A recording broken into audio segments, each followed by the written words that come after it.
সময় নেব না, সমুচিত হবে না ওনার সামনে বেশিক্ষণ বক্তৃতা করা। ওনারা আবার কলকাতা ফিরে যাবেন, এই জন্য আমি বলবো যে নারে হায়দারি লাগিয়ে ওনাদের ইস্তেকবাল করা দরকার।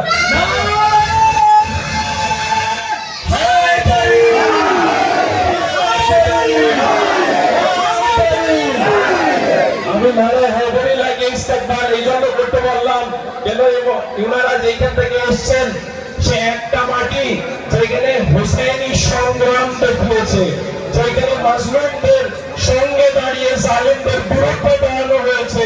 সেই সৈয়দ আলী খামিলাইকে আমরা সালাম দিই।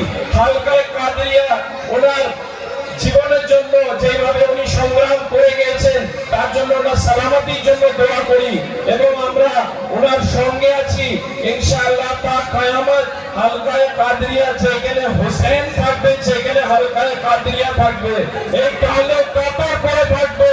আমাদের যদি বাস চলতো, আমাদের যদি হাতে থাকতো, আমাদের কাপড়ও আমরা কালো করতাম। আমাদের আলমে বলা আছে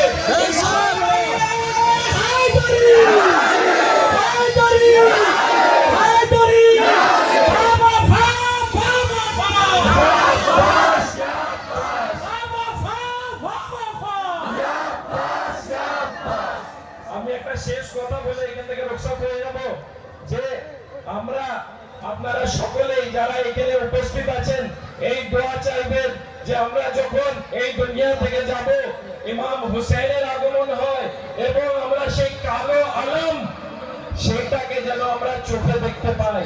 কেন সেটা শুধু একটা আলম নয়, আমাদের হালাল হওয়ার পরিচয়। এই বলে আমি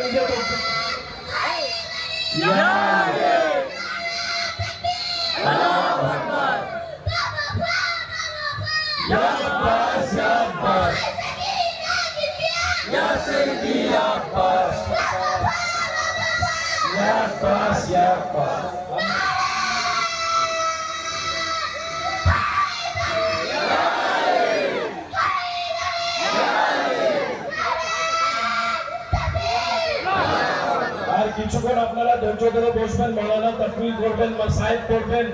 এই দিন জীবনে কখন আপনারা পাবেন সেটার কোনো ভরসা নাই।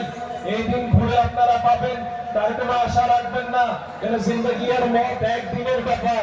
কোন দিনকে মরে যাবে। এই যে দিনগুলো আমাদের এইখানে ব্লাড পিউরিফাই হয়, এই মজলিসে আসা মানে আমাদের ব্লাড পিউরিফাই হয়।